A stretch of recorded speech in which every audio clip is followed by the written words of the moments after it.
So moving quick, better job descriptions, better addressing people's motivators. So for instance, in incident response and forensics, for instance, in breach response, everybody's overworked. Everybody. There's just so much demand that there's not enough people in the industry to do the work that everybody's overworked. So if there's one company that doesn't work people as much, they're going to get all the best people, provided their employer branding and marketing is on point and they have a good recruiter working for them. Welcome to Cybersecurity Heroes, an Iron Scales podcast about you, the heroes of cybersecurity. You're about to hear and learn practical and experiential knowledge in our conversations with security leaders and practitioners and other influential InfoSec stars so we can become more cyber resilient and safer together. Cybersecurity Heroes is brought to you by Iron Scales, the most powerfully simple email security platform. And I'm your host, Brendan Rudd. And now, let's get into the show.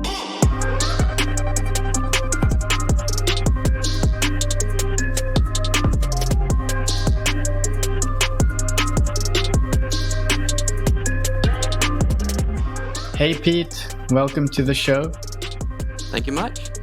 Glad that you could join us today. I'm excited to discuss with you some of the trends and insights as a recruiter into the InfoSec job market and see what we can do to help our listeners today. So before we jump in, could you tell us a little bit about you, your background, and anything you want to share before we dive in?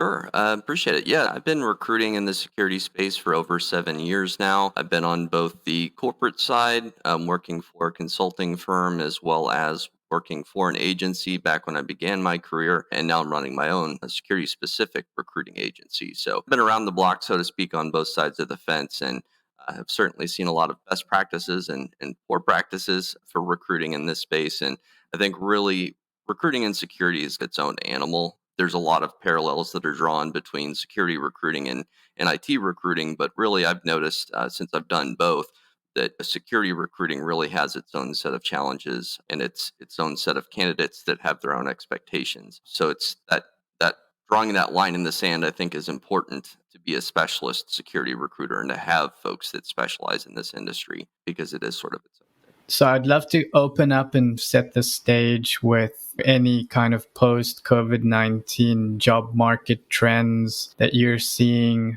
Yeah, absolutely. It's been a crazy world this past year and a half. There was a period of time there during the middle of COVID where basically all hiring ceased.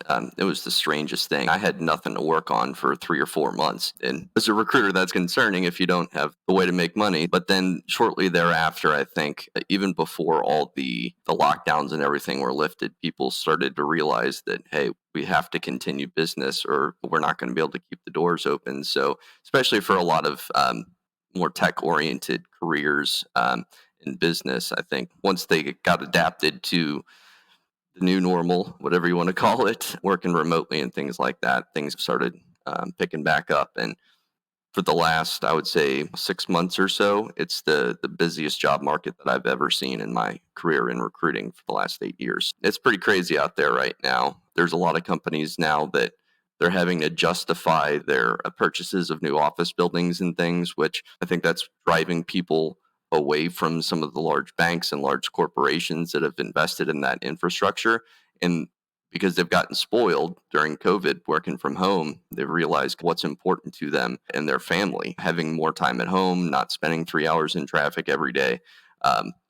So there's a big push for folks to continue that remote work. It's always been that way with the consulting firms that I work with. They've always been pretty open to remote work, but I think for more the corporations, that's certainly a big factor. And so people are really starting to almost demand remote work, especially when you look at highly in-demand disciplines like security. If they can find a job that's fully remote, they're getting contacted by 30 recruiters on LinkedIn a month, or even sometimes a week. Why would they settle for anything less than exactly what they want in a career? So I'm seeing a lot of that. Salaries have gone up like crazy just in the last 6 months to a year. Certain disciplines where there's a shortage. So for instance, IT auditors, security assessment, security compliance assessors, things like that.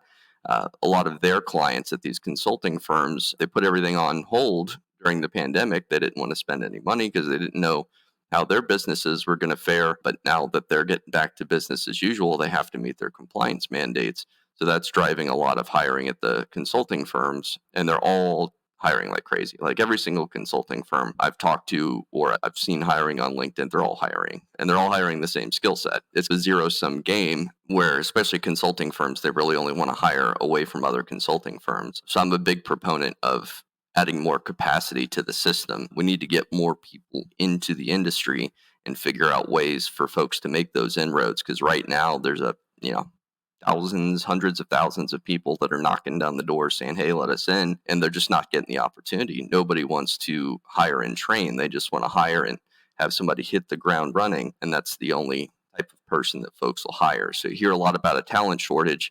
That talent shortage is certainly not at the entry level. It's more so at the mid to senior individual contributor levels. And I would even argue that there's no shortage at the senior management level either. There's plenty of those folks. What we need is more individual contributors at the mid and senior levels to do the work of security, not to manage the work, but to actually do the work. So companies right now are hiring in large numbers, like I mentioned. Demand's certainly outpacing supply right now, more so than last year. So we need to increase the capacity of the market overall, figure out more ways to train people.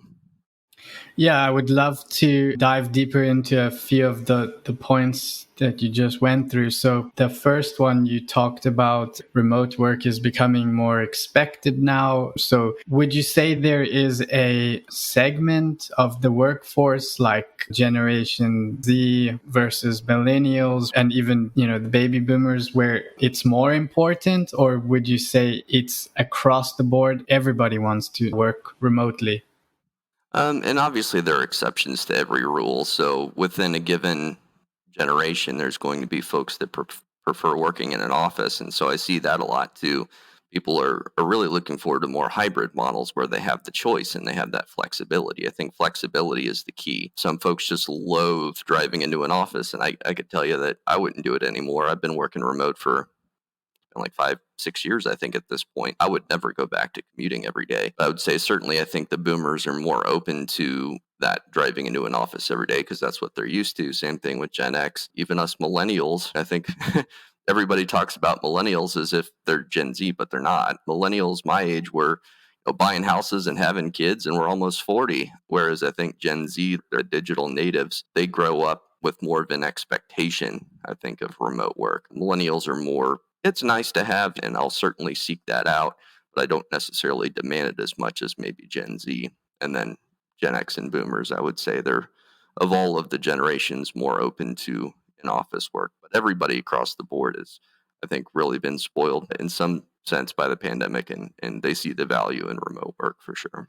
Yeah, interesting. And would you say that companies are bending to these demands, or are some companies taking a stand and saying, no, we're coming back to the office and that's it? Or are you seeing a mix? Sure, yeah. The usual answer, it depends. I think a lot of, like I had mentioned, a lot of large companies that have these investments in infrastructure, they have to justify it somehow. So they're pushing harder, and the wheels turn slower at a larger organization too. So they're less agile. They're less able to turn on a dime and say, hey, okay, this team, since they're so hard to find, maybe we will allow them to be remote, because if we lose these people, we're up a creek. Whereas I think smaller companies that tend to be more agile, for instance, I work with a lot of smaller consulting firms. They're able to easily turn on a dime and move with what the market's demanding. And that agility has, I think, helped a lot of them absorb a lot of good talent from larger companies that just aren't able to move as fast and aren't able to change as fast.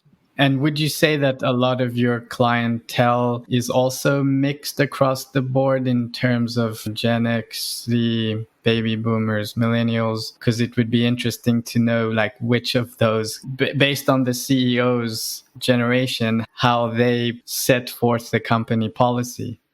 Yeah, that's an interesting point. I think these consulting firms, in a lot of cases, they're pretty diverse as far as what their higher ups look like. There's one I can think of that has a famously good culture, the Strange Renegades, that they do a really good job of promoting their culture and showing flexibility. And a lot of large consulting firms, they tend to have folks that have been there for a longer period of time, whereas a lot of smaller consulting firms, there's probably a little bit more turnover. Though in general, I would say the security industry is rife with turnover, period.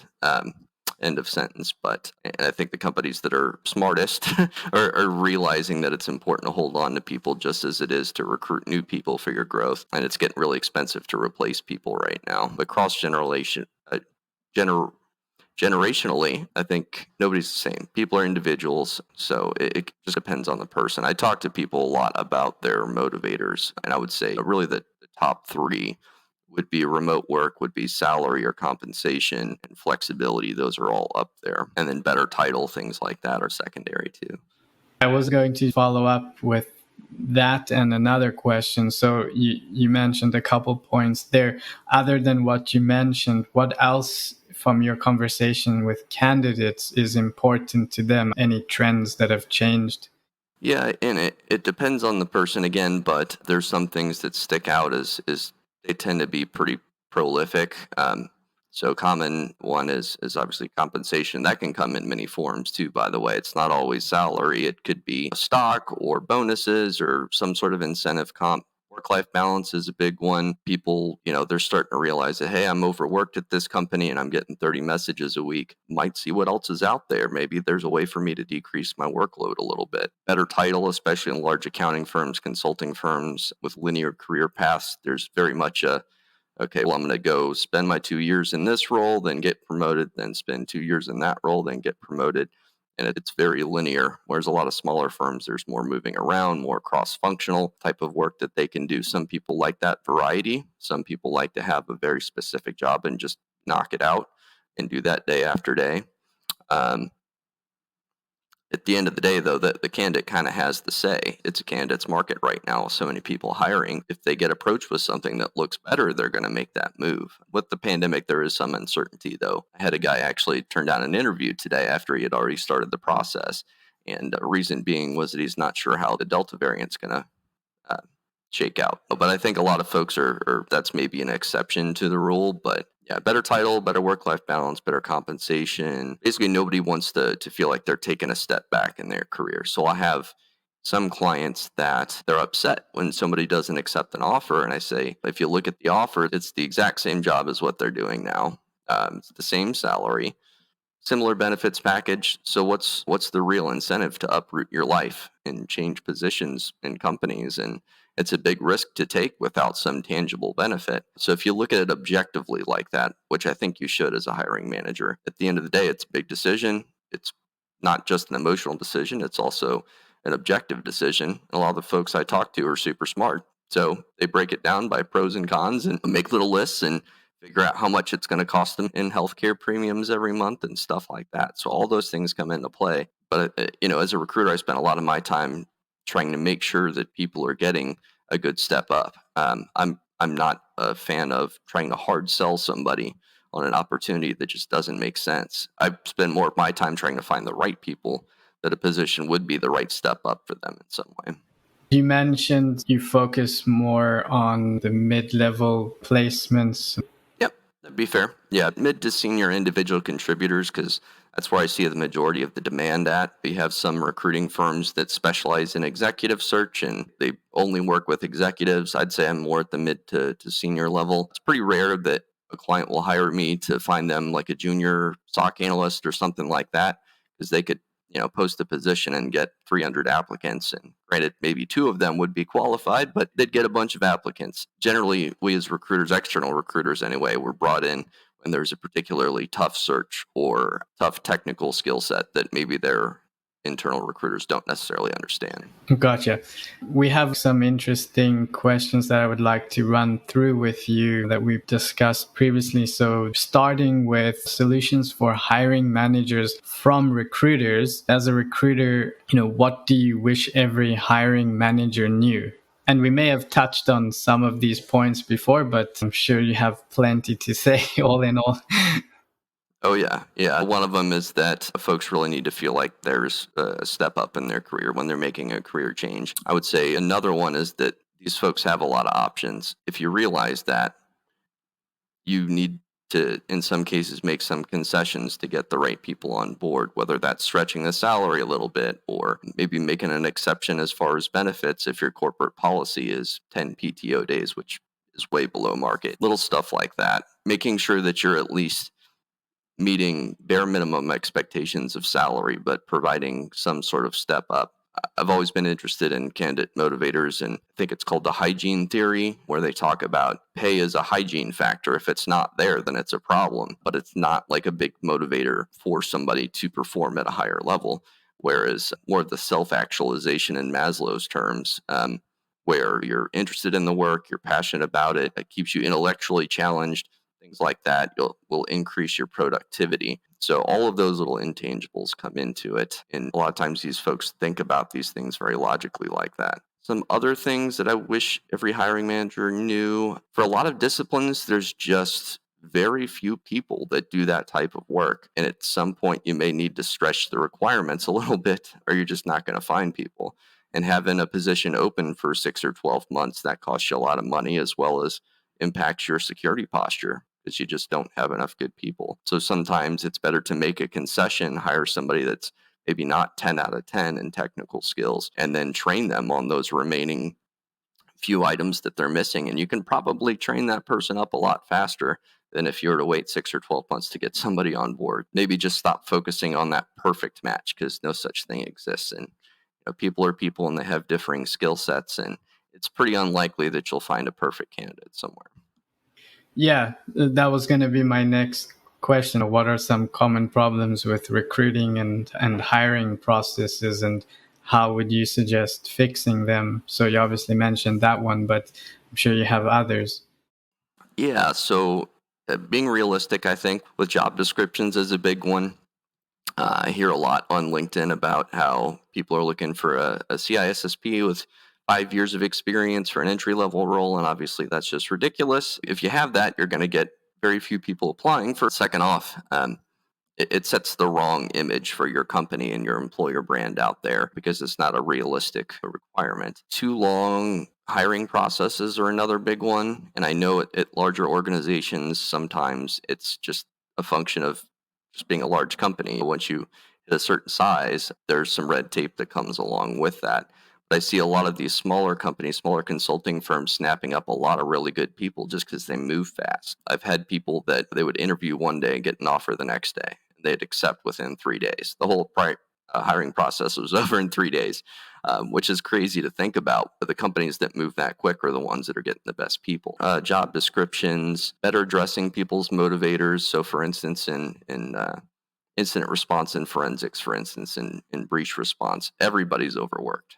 Everybody. There's just so much demand that there's not enough people in the industry to do the work, that everybody's overworked. So if there's one company that doesn't work people as much, they're going to get all the best people, provided their employer branding and marketing is on point and they have a good recruiter working for them. That's another one. Let's see. Hiring processes. Yeah, so good people aren't on the market very long. Knowing that and being open to that, and not seeing as it a slight on the candidate because they're moving fast. That's important to keep in mind, I would say. They never need to actively look for a job. Having intelligent recruiters that understand the market and understand how to move quick and be efficient. Quick hiring processes, not having candidates jump through too many hoops. I've seen this as well. Some companies, they'll have these highly in-demand candidates fill out a questionnaire or do an exercise, in some cases solving an actual problem that the company has for free. And nobody wants to do that, especially when they're getting 30 messages a week. Like, why should I spend 2, 3, 4 hours of my time to do this before I even know that I want the job? And so that's another issue that I see. And are personality tests still a thing, or are you seeing less of that? I personally haven't seen those very much. I did one for a previous consulting firm that I worked for, and again, it could just be my specific experience in working with smaller consulting firms. I'd say it's not very commonplace, but it could be much more common with larger companies. What would you say are some of the greatest challenges in finding good talent, good candidates? I'd kind of touched on this before. Certain disciplines, there's just not that many people that do the work. And so overall, we need to add more capacity to the system. IT auditors, security assessors, good example of that. DFIR, good example of that. So the biggest challenge really is just that there's a finite number of people to do the work. And I have to try and my best to get in front of those people and help them realize that there is a better opportunity out there for them, but not everybody is receptive, obviously. So that would probably be challenge number one, is there's just not enough people. Um, Challenge number two would be hiring managers having unrealistic requirements. Some of these are very arbitrary, some don't make sense, some do make sense, but they're a little bit too needy given the actual market and amount of people that have certain skills. So I had a client recently say that they only wanted to talk to folks that were actively looking. And when you're talking about security folks, that's next to nobody because they never have to actively look because they're being approached all the time. So to try and put that constraint on it makes it very difficult to find folks. So things like that. And by the way, that was a function of so many people turning down offers. So I've had that happen a lot recently. There was about a month there where I had 5 or 6 offers out, and I think all but one turned the offer down. So that wasn't a very good acceptance rate, but it's a function of the market right now, which, like I said, is crazy. I've seen some things happening that I'd never seen happen before. Retention bonuses close to 6 figures in lump sum retention bonuses to keep people on board. People get raises, promotions, better work-life balance, better money. Basically, everybody's throwing the kitchen sink at people to hold on to them, and so it's even more difficult recruiting right now. So that's another big challenge. Would you say that when you relay your advice and concerns to these companies, are they receptive in taking your feedback, or they're like persistent in doing it their way? Mixed bag. For the most part, I would say yes. And I think for every external recruiter out there, it's very much, it depends. The good clients certainly are receptive because we're the folks on the front line and we talk to these folks every day. I go through thousands of LinkedIn profiles a day, thousands, and I might message 40. So it's very much about narrowing down a large number of people and finding those select few that make sense. But yeah, long story short, my goal is to be a trusted advisor and help them realize what market conditions actually are and how we can employ some strategies that maybe not everybody else is to attract good people. And one of those strategies that I think few companies are receptive to, but more should be, is training people into roles, even if it's taking somebody from an internal SOC, security operations center somewhere, and maybe they have a little bit of forensics knowledge and training that person into a client-facing DFIR role versus trying to hire somebody from a competitor that every single other firm is trying to hire that same person and that same small group of people. So again, just broadening the talent pool a little bit because it's so narrow in so many cases. You also mentioned having some insights into mistakes made on job descriptions. I know you touched on the experience part, but can you elaborate on what you see people getting wrong there? Yeah, I think the biggest thing is just that they're too long or they have too many must-haves. I'm okay with including a lot of nice to haves because those are nice to haves. They're not mandatory. But if the length of the must have section is anything less than, say, 5 to 7 bullet points, you're getting into territory where that person probably does not exist. Make your nice to have section a lot bigger than your must have section. And then my preference in a job description too is to have a section that talks about perks and benefits and company culture and things like that to advertise the good things about the company versus just you have to have all this and this, and it talks nothing about what's good about actually working there. I think that imbalance turns a lot of folks off. But again, at the end of the day, so many people are not just looking at these job descriptions and applying. They're being approached for these roles by recruiters. So in a lot of cases, the job descriptions don't even come into the process until maybe I've talked to somebody for the first time and then I'll send them a job description. So I think they're important, but maybe not as important as people think they are in a lot of cases, at least in security, because a lot of times I'm going around job descriptions. When talking about a role, I'll tell somebody about a position and I may send them a job description, but in some cases, I don't even have them. Especially the smaller firms, they are moving so fast all the time. The hiring manager may not have time to go through and write a whole page on what they need to have in the role, and they rely on the recruiter to know what they're looking for, as is my case. Some of these skill sets I've done so many times, we just kind of know. But yeah, another thing I guess would be, I think of some other things on job descriptions. Keeping them to one page or two, anything over that is pretty crazy. I know with the DoD, they have their own requirements, and a lot of times those can get pretty long. Writing in, I would say, a voice that makes sense for your culture is another important thing. Times New Roman, straight and narrow. Being very stoic in your job descriptions. That might make sense for some companies that are very stoic places to work. But if you have a really dynamic workplace, diversity of thought in the people that you hire, and it's a fun place to work, you want to make sure that comes through in the job descriptions. And so often it doesn't. A lot of folks, I think, see the job description as just another box to check, but it is an opportunity to differentiate yourself in one other place that you can show your employer brand, other than just Glassdoor, which, by the way, everybody is checking all the time. So if your Glassdoor is poor, you should be working on it, because that's one of the things that people check almost every time, especially talking about generational differences, Gen Z and millennials. Less so the older folks, but they do sometimes as well, just to throw that out there. Yeah, and I think a great segue question would be, what other methods have you found most effective, in attracting good candidates?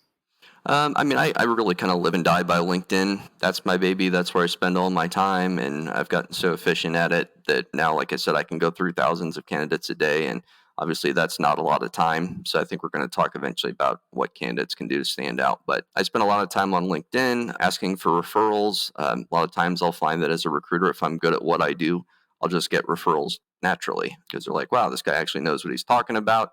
He might be a good person for you to know, other guy that I work with. So that's happened quite a few times recently, really digging into my network using not just LinkedIn Recruiter, but also a LinkedIn proper or LinkedIn standard. I don't know what you'd call it, but I like to use a lot of hashtags and post up about jobs that I have. And it seems like most of the time when I do that, if I get somebody interested in it, it's not a stranger. It's somebody that I've talked to before. So long-term relationships in the recruiting world, I think, are so crucial, especially if you've worked on the same skill set for years and years, like I have, TFIR or IT audit. Those folks that you talked to maybe once 3 years ago, if they remember having a good experience, they'll want to talk to you again. Especially if you have, for instance, in my case, I'm working with a lot of security compliance firms that are all pretty similar in the types of services they do.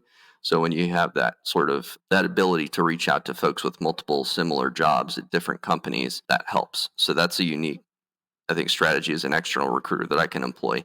Now, obviously, any internal recruiter, they're not going to have that ability because they're just working with a single company. But the flip side of that is an internal recruiter, they're going to know the culture better. They're going to know all those little specifics that are super important to folks about their culture and benefits and things like that.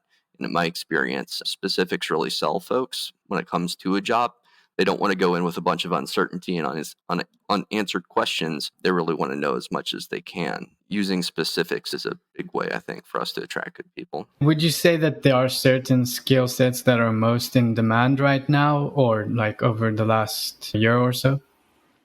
Yeah, if you just look at what's in the news, cyber news and stuff, it's ransomware this and ransomware that. So DFIR, data breach response, that's always been incident response, whatever you want to call it, always been a huge thing, continues to be. Again, there's a glut of attacks and not enough people to respond to these incidents. Some firms are good about training people into these roles, others not so much, but it's an opportunity for somebody that maybe thought that they wanted to be a pen tester. If they're very analytical, they should go after a position in DFIR because there's just so much demand. The salaries have ballooned like crazy. I've never seen anything like it. Security compliance, since it's kind of pull versus push, or yeah, I think it's pull versus push, where companies need to meet these compliance mandates. It's a necessity. They can't help it. So that drives, the regulations drive a lot of demand for certain services like these compliance consulting firms.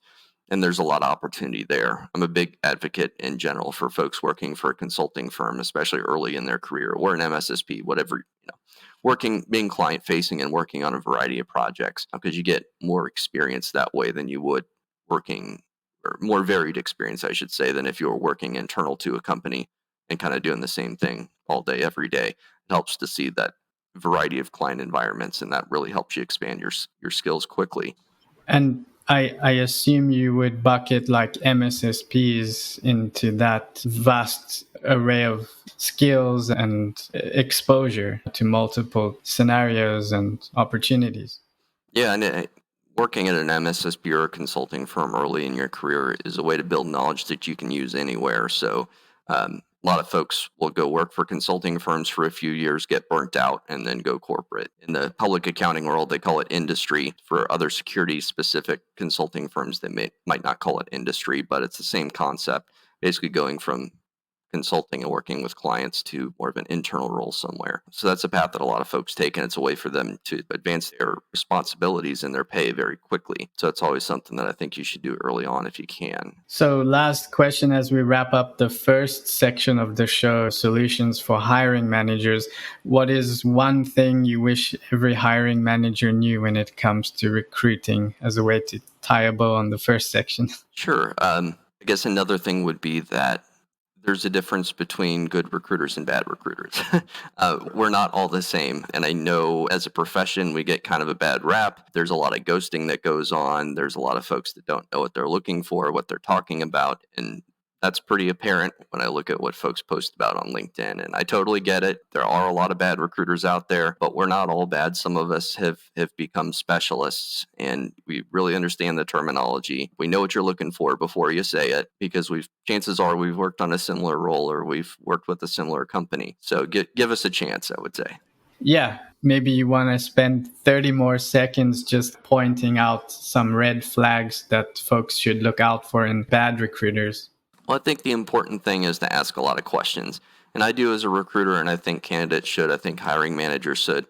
It should be very much an open dialogue. So I spent a lot of time in the first conversation with the hiring manager that I call my discovery call, where we talk about what the realistic requirements are, tangible and intangible, what their culture's like. Again, those specifics really sell for the candidate side, what pay looks like, benefits, all that stuff. I ask a ton of questions, and I would expect that hiring managers or candidates would do the same. One of the best questions I've got from a candidate is, do you work on these kind of roles often? And that's another good question from a hiring manager perspective as well. I'm of the opinion that if you're a good recruiter and you understand technical terminology, the position itself doesn't matter so much as long as you can understand complex concepts and recognize patterns, which is basically the ultimate form of intelligence, is recognizing patterns. If you can do that, you can work on pretty much any role, I think, as a recruiter and be successful. But I think another good question would be, how would you see, what does this person that I'm looking for look like in your mind? Can you describe what the ideal candidate would look like? And that shows how much the recruiter truly understands what you're looking for, if they can recite it back to you in their own words without just parroting back, oh, you're looking for SQL experience and you're looking for Python. For me, I talk about it in intangible terms a lot of times. Well, you're probably looking for somebody early in their career that's specialized in this and maybe has worked at a consulting firm, or you're looking for somebody that's been around the block, really understands PCI on a deeper level, has been doing it for 10 plus years, stuff like that, that's not so specific to the actual technology. And talk a little bit more about the intangibles. Sometimes I think it helps.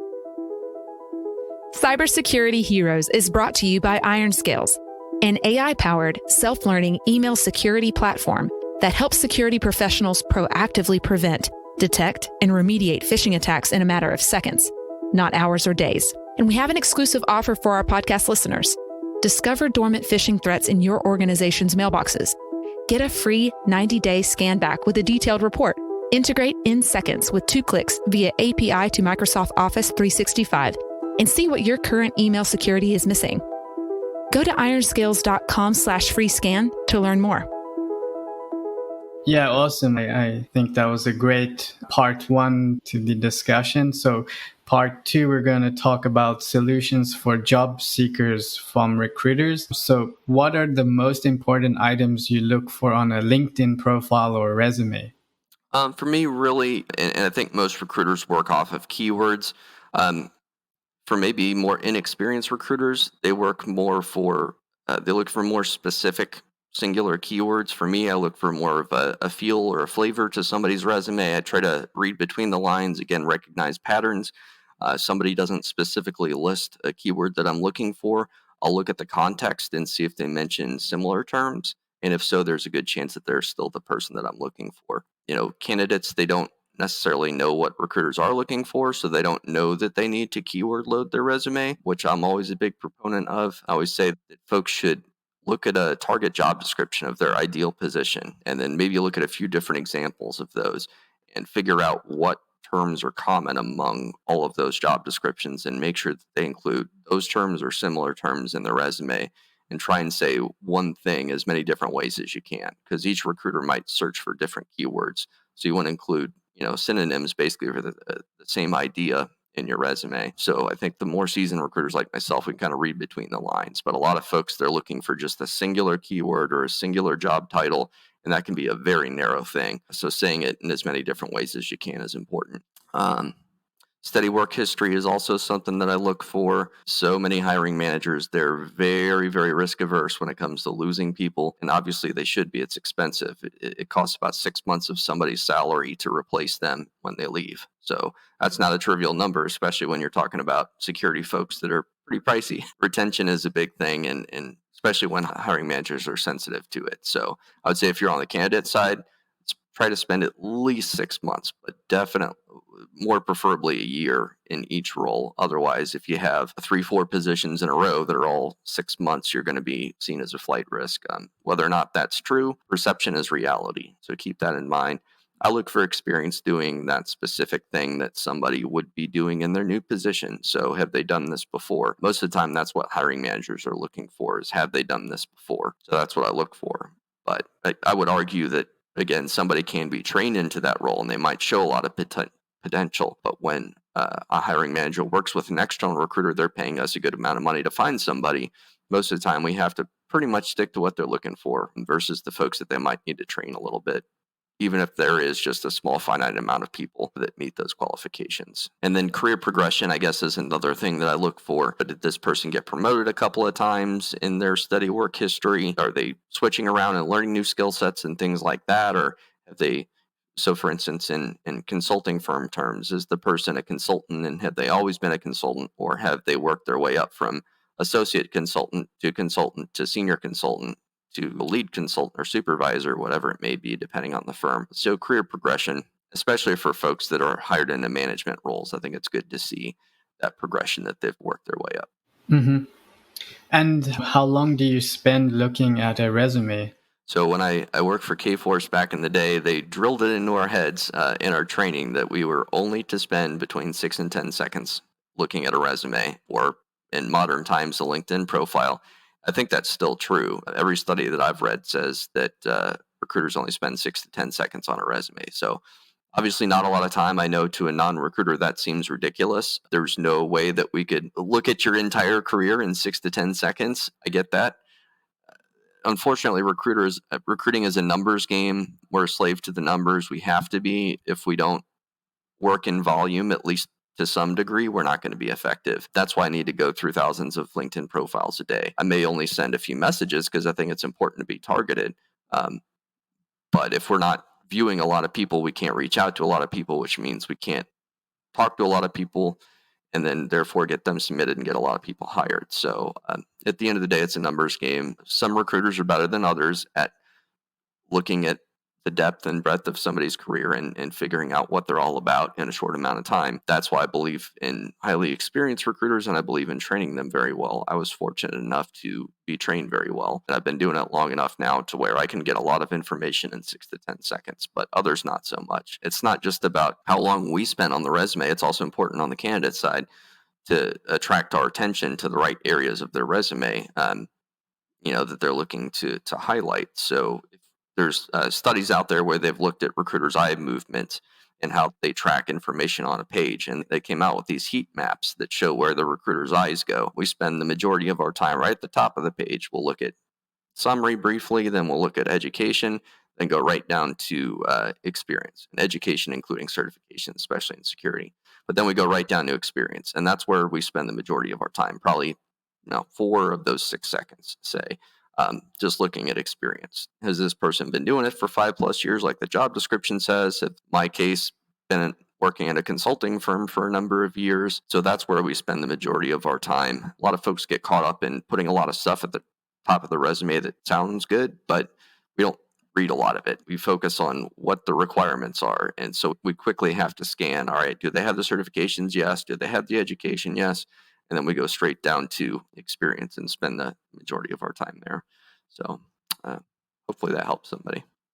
Yeah, that was an unexpected number that you threw out there. I'm still like processing that, but wow, yeah, that's crazy. But I totally get it. Would you say that candidates would have to have a strategy to game the system? So for maybe smaller firms, you're dealing more with the human element, and with larger firms, I assume they're using software to process all their resumes. So I think there's a misconception that even large companies that they'll have an applicant tracking system or ATS like set to screen people out. I don't think that really happens. I think at the end of the day, there's still a recruiter looking at your resume, however briefly. And while you could set up an algorithm hypothetically to screen somebody's resume and look for certain keywords, I don't think that happens a whole lot.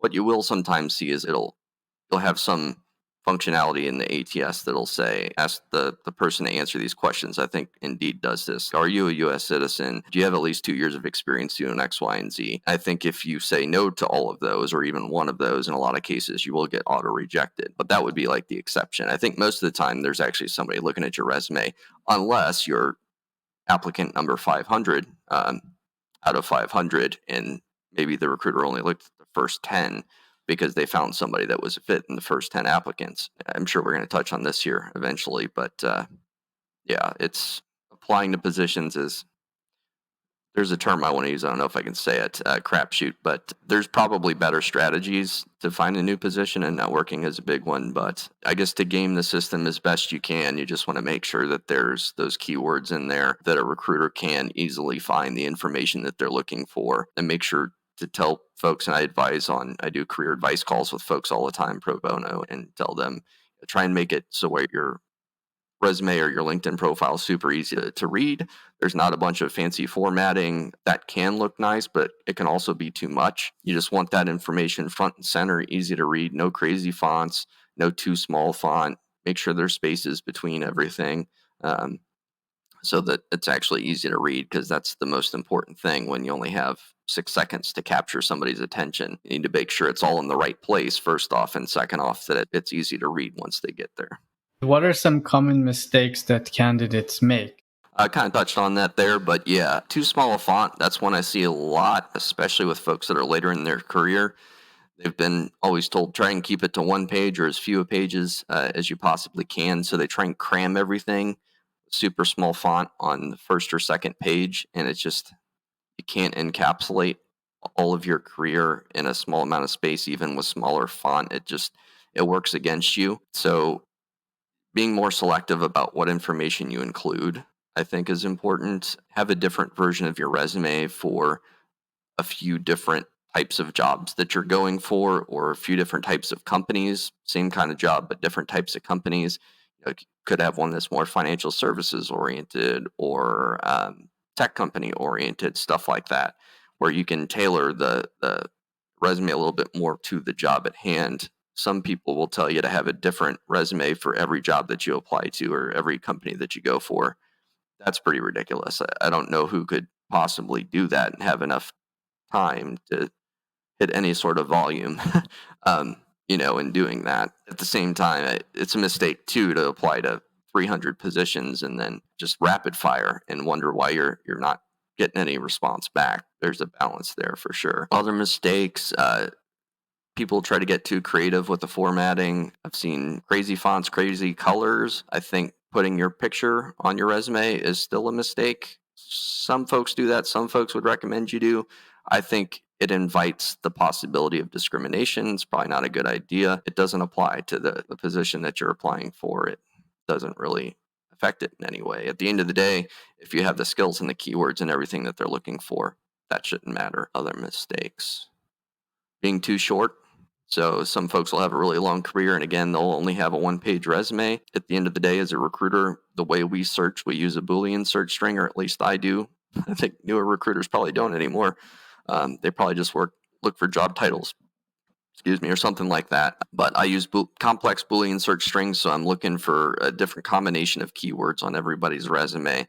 And when I put that into a search box, say in LinkedIn or Recruiter, and I'm looking at a list of results, and there's thousands of results, the folks that have the most keywords, their resume or LinkedIn profile goes to the top of the list.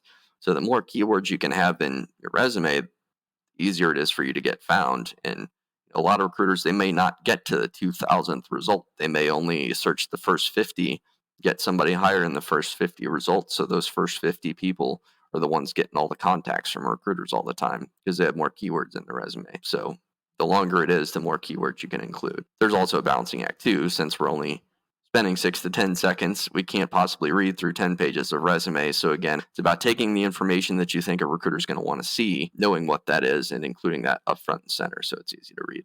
Can you just clarify for our listeners what you mean by the LinkedIn resume? Do you mean that the profile is acting as a resume, or do you have to actually physically upload your resume to LinkedIn and LinkedIn will scan your resume within your profile?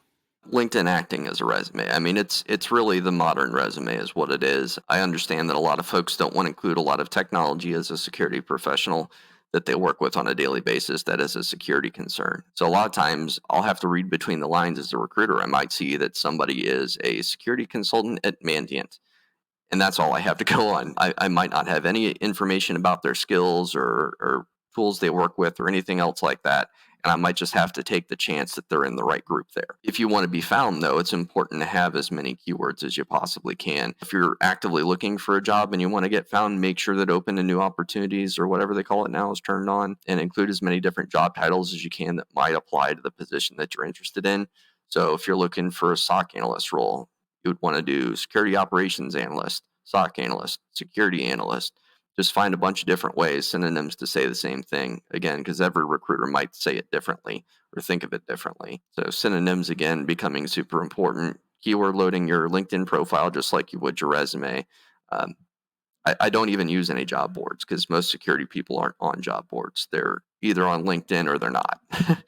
And then at that point you have to rely more on referrals and things like that. So if you want recruiters to find you, you got to have keywords in there. That way you get towards the top of the results. Okay, great. Thanks for clarifying. So how many applicants do you usually get when you post an open job?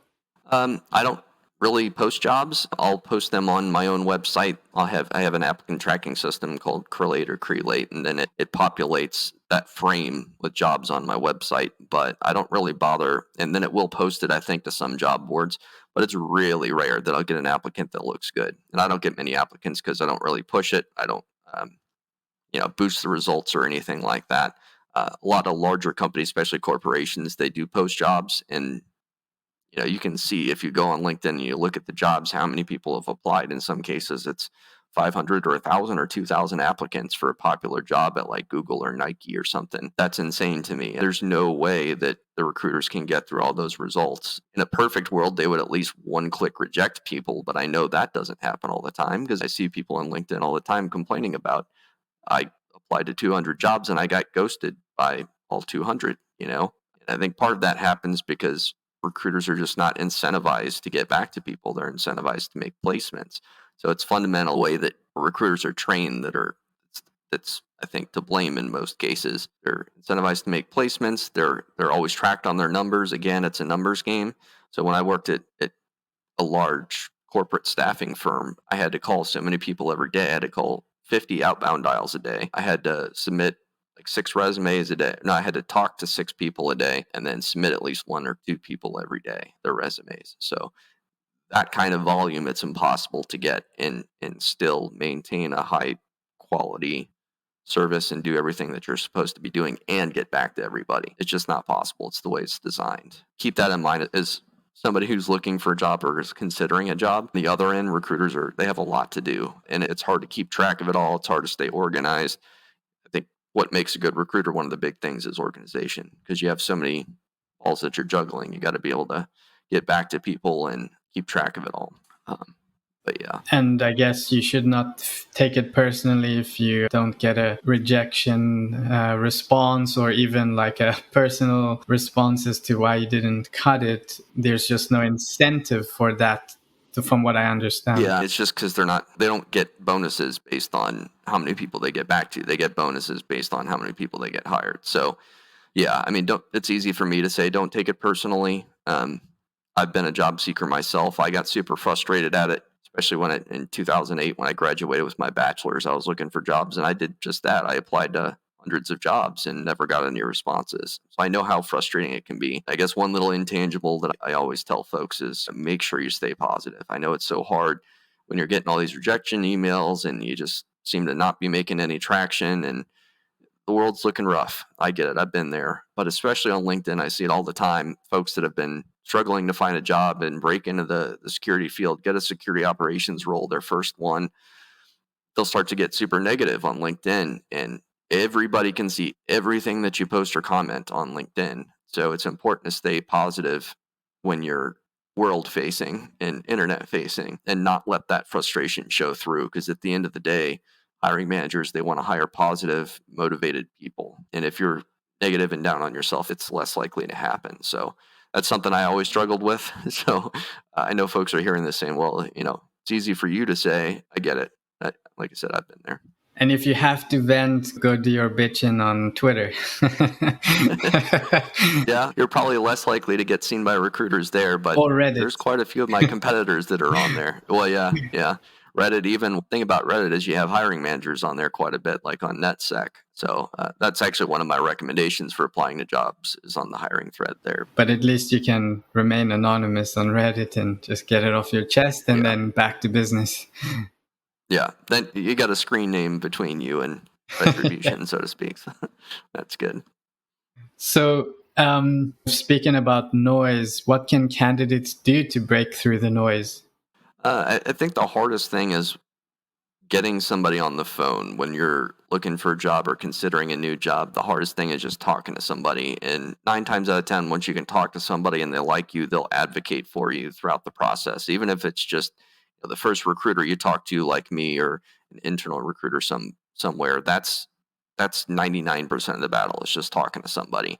So the hardest thing is to get to that point. In order to get to that point, break through the noise, a lot of cases you have to employ some strategies that are maybe not what everybody else is doing. So if you look at a job that has 500 or 1,000 applicants, and you know that for sure the recruiters can't possibly get back to everybody, even if they wanted to or they were incentivized to, you got to do something else. So one tact that, and I'll kind of explain my methodology for this because it's something that I tell folks on an individual sort of one-on-one counseling session all the time, is to try and circumvent the HR and the recruiters as much as you can. I know as a recruiter that sounds ironic, but I'm an external recruiter, so I represent my clients, and I want to make sure that I'm presenting good people. But for internal recruiters, again, they're incentivized to make placements. They don't have multiple clients that they're working with. It's a different situation. So your best case scenario is you get directly in front of the hiring manager right away. They're going to know what they're looking for. They're going to know the technologies. They're going to know the language that you're using, things like that. It's kind of like the old game that you would play as kids, telephone. As many people as you can add to the process, the more people you add, the more the information is going to get garbled. And eventually it gets to the point where people aren't understanding each other. So if you can cut out that whole middle section and get directly to the hiring manager, if you wow them and you get them on the phone, then you're all the way there basically, because they're just the decision maker. So my methodology for doing this is not going in and applying to hundreds of positions online. You try and skip that process by using LinkedIn. So there's a few different things that you can do. One is networking, engage with thought leaders in security, hiring managers in security, add as many people as you can in your network, get out there, get people knowing your name and recommending you. Get as many recommendations on your LinkedIn profile as you can. So that's one thing. Another thing would be go out there, and even if you need to get like a student membership or something, join ISACA, join ISSA, join ISC Squared, InfraGard, any of those groups, professional security groups, and get involved, go to meetings, things like that. A lot of cases, the student memberships are pretty affordable. You can also go to meetup groups. So meetup.com, just type in security or information security or cybersecurity, and you'll find a bunch of groups local to you that hold networking events, hackerspace, makerspace, meetings, all sorts of stuff. Good way to meet people in the field. Going out and applying jobs on specialty job boards, not just any job board like Monster or LinkedIn. If you see 1,000 applicants, I'd say probably don't even bother. Unless you're applying to just get your name in the system, that can sometimes be a good thing to do. But then you want to take this other tactic I'm going to talk about here in a second. But networking is really the big one. If people know you, they like you, you're way more likely to get a job. Referrals, referrals, referrals. If there's somebody that's working at a job or a company that you'd like to work at, ask them what their process is. Ask them what they would recommend as far as getting through the process, how they got through it, stuff like that. And then networking with hiring managers directly is a big one. A lot of people get, for instance, SOC analyst jobs just through the folks that they got to know on LinkedIn, especially those entry-level jobs. Because at the end of the day, hiring managers want people that can communicate, that can network, that are smart, that think about ways to get around stuff instead of just complaining that what they're doing isn't working. So going that extra mile, figuring things out, doing research on your own, doing your homework, knowing about the hiring manager when you do get to that interview, knowing about the company, doing your research. But again, 9 times out of 10, the hardest part is just getting on the phone with somebody. So the methodology that I use is, and I'll use the same methodology myself. So I'm not just talking about it. I actually use it too when I'm trying to get new clients. So if you figure out that there's a job that you want to get, say on LinkedIn, they have a job posting up there. A lot of times they'll have the job title, which from there you can infer what their boss might be called. Or sometimes they'll explicitly say reports to director of security operations. Either way, you can either guess or they're going to explicitly say what that person is called that might be your boss. So then your goal is to go and find who that person is and connect with them. So if you go to the company page on LinkedIn, pull that up, it'll have all the employees listed. So click on that hyperlink and it'll list every single employee that works at that company. Then you want to filter by location, and then you want to put in the search box what you think the job title might be of that person that would be your boss or that you would report to. So for like a security operations center role, say it's in Atlanta, go filter employees in Atlanta, then type in the search box director of security operations. Try that. See if you can find somebody. Type in manager of security operations. Try that. Do security operations manager. Do SOC director. Do director of SOC. Stuff like that. Figure out until you find what, again, this comes back to pattern recognition. Does that person look like they would end up being your boss in that role? Do they have the kind of duties and responsibilities that person might have? Managing, hiring, recruiting, if they have those sorts of terms in their profile, good chance that they're hiring for that team. So find that person, send them a connection request, personalize it, of course. Say, hey, I noticed you had an opening. You can even say, hey, I was doing some OSINT and I saw that you had this job posted. I'm super interested. Here's why I'm a good fit. I think you get like 200-300 characters. That's enough to send a personalized invite to that person and express your interest. I've had some folks tell me that works. Again, I'll do that to try and find new clients. You can do that to try and find a new boss, and that way you completely go around the hiring process in a lot of ways. Now, at some point, obviously, you're probably going to have to go in and apply and maybe talk to a recruiter or HR person or something like that. But if you have the hiring manager vouching for you and saying, hey, I already talked to this guy, he's awesome, just get him through the process, you're way more likely to get through. And so that's most of the battle. Yeah, that's an awesome playbook. What about like online communities? You mentioned some physical communities, but what about some online communities? Do you have any recommendations on those? Yeah, and it all depends on what you want to do too. There's a bunch of message boards out there. Reddit NetSec, short for network security, I believe that's a big one. They even have a hiring thread that's where a lot of the hiring managers live too. It's not just recruiters posting there, it's the actual practitioner. So that's a great resource. About DFIR, if you're in incident response or forensics, is another good one. Again, lots of resources for learning, but also have a job board. I'm not sure if they have a message board or not. Really any place where security people hang out, where there's a message board or where there's a mailing list or something like that you want to get on, just try and get in front of as many people as you can. And again, it's a numbers game. Try and do things that aren't just applying online. Yeah, think outside the box as part of your job hunt. I guess compliance in your job search or best practices is probably not enough anymore.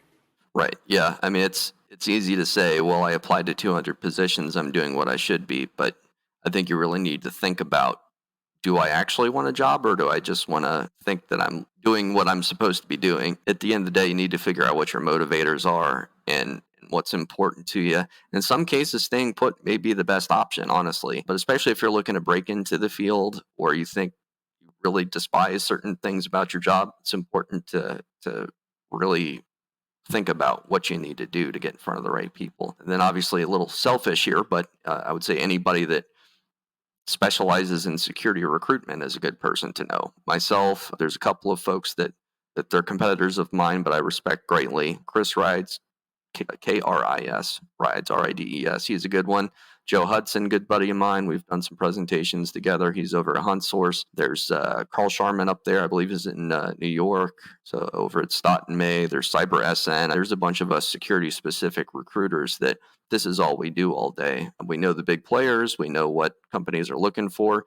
Even if we can't get you a job directly, we might know somebody. So I refer people over to Joe all the time and Chris all the time. Just never know who might refer you in and get that magic introduction that you need. And I'm happy to connect with whomever. So Thanks. Yeah, that's really humble of you. So as we kind of wrap up here today, maybe a few final questions. We may have touched on them already, so you can skip them or just maybe try to find a golden nugget for each one. So what other strategies can candidates use to secure gainful employment in the market?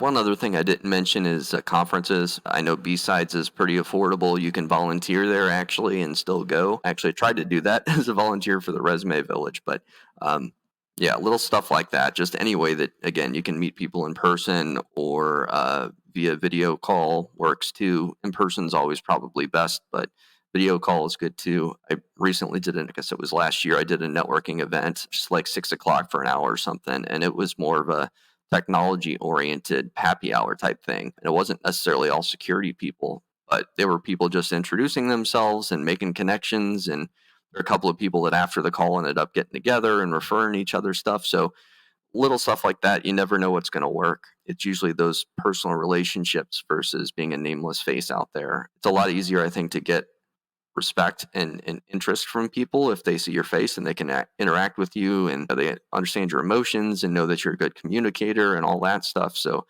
the biggest hurdle is just getting in front of somebody and being able to do that. And if you can do that for free or pretty cheap, it's certainly worth it. And time is money, as I always say. So figure out what you're spending your time on, and if it's not working, change course. Yeah, it's great advice. And then what would you say are the hot skill sets in security at the moment? I mean, there's a bunch of them. I think really experienced pen testers are always going to be in demand. Again, there's a lot of people looking to break into the field, but not a lot of people that have been doing it for decades. So that's always going to be in demand. DFIR, again, anybody that responds to breaches, especially with consulting experience, you basically name your salary in that market right now. IT audit and security compliance, always important, always in demand, again, because of more the pull versus the push. So if you're looking to break into the field and you've always thought pen testing sounded interesting, consider a different discipline like DFIR or security compliance. If you're very detail oriented, security and compliance would be a good spot for you to land, right policy and procedure, and make sure people are doing what they should be. If you're very analytical, DFIR is a good one. I think identity and access management is always going to be in demand. Same thing with cloud security. Obviously, that's the big newest elephant in the room. Tool development is always going to be big. I mean, it seems like there's always a new company being founded and coming up with some security widget. Really can't go wrong there. I'm a big proponent in general of working for startups and smaller companies. I guess I'm a little bit biased because I work with a lot of those companies, but I think you learn a lot working for a smaller company earlier on in your career. You just have to wear so many different hats and do things that maybe aren't in your job description, which you might end up enjoying too. A lot of folks don't think about that.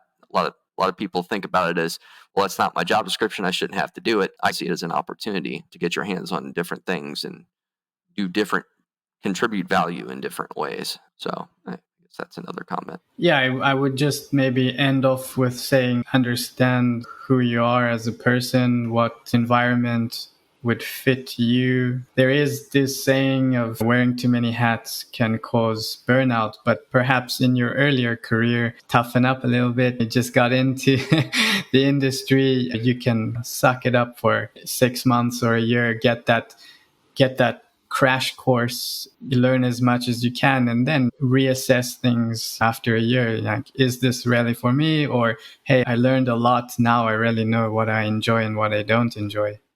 For sure. Give things a chance. And in my experience, I'm basically self-taught in security. I had to teach myself all the terminology. There wasn't a training program at the company that I joined in the security world the first time. There's definitely value in being self-taught and struggling a little bit in the beginning. I would say stick with it. And then once you can get to the point where you're starting to feel mastery in something, that's when you start to feel more satisfied and things start to click for you and you start having fun. Sometimes that's not going to happen in the first 6 months or a year or even a couple of years when you're starting a new task or a different type of career or switching gears or a different type of job. So just say stick with it. And again, stability, if you're a job seeker, stability is so key. Try and, if you've spent 6 months in your last job, stick it out at least a year in this one, because that's what hiring managers look for. Yeah, and I will be 100% transparent. I'm not a security expert. I don't practice security, but my statement was purely from a generalist point of view. Like, I struggled in my, early days. I think like having grit and working hard in your earlier career, it's not industry specific. It's, I think, a advice that anyone could take, no matter what industry you're in. That was just from my personal experience. I learned a lot by jumping in the deep end and sometimes biting off more than you can chew, but definitely pays off dividends in the long run.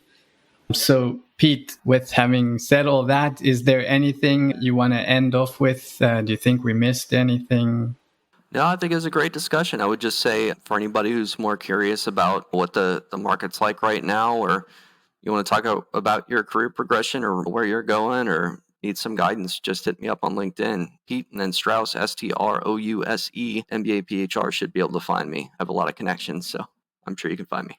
Awesome. I was just about to ask you how people can connect with you. So we'll add all of that to the show notes, but LinkedIn would be like your number one. Yep. Okay, perfect. Yeah, and then I have my contact info on there as well. Okay, great. Thank you, Pete. This was a jam-packed episode with tons of tactical and strategic advice, and I learned a lot, so I'm sure our listeners did. So thank you very much for taking the time to join us today on Cybersecurity Heroes, and to the rest of you, we'll see you next time. Thanks for having me on. That's a wrap for this episode of Cybersecurity Heroes. Practical and experiential knowledge on a day in the life of security heroes. Catch our next episode by subscribing or following through your favorite podcast platform. If you're listening on Apple Podcast, please leave a rating for the show. They really help a lot. Thank you so much for listening. Until next time.